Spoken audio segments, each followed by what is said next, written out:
Applications પર એ wrong documents provide કરીને પોતે મુસ્લિમ હોવા છતાં પણ પટેલ છે એવું ઇન્ફોર્મ કરીને લાઈક બધા જ એવિડન્સ રોંગ ક્રિએટ કરીને like all kind of documents like driving licence, PAN card, Aadhaar card, GST certificates, death certificates of wife and everything, ration cards, એ બધું આપીને કનેક્ટ થયો હતો. અને ધેન આફ્ટર મને ડાઉટ જતાં મેં વિશ્વ હિન્દુ પરિષદનો કોન્ટેક્ટ કર્યો અને એના મોબાઈલની અંદર ટોટલ 20થી વધારે બહેનો, હિન્દુ બહેનોના પ્રોફાઇલો હતા.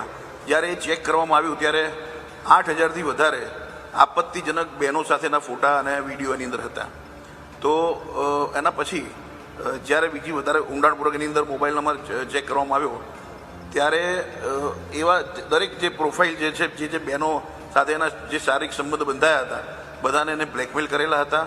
અને ઘણા બહેનોએ એને એમ પણ કહે કે તું હવે હું પોલીસ ફરિયાદ કરું છું, પણ કોઈ કારણસર પોલીસ ફરિયાદ નથી થઈ શકી હજી સુધી એના પર.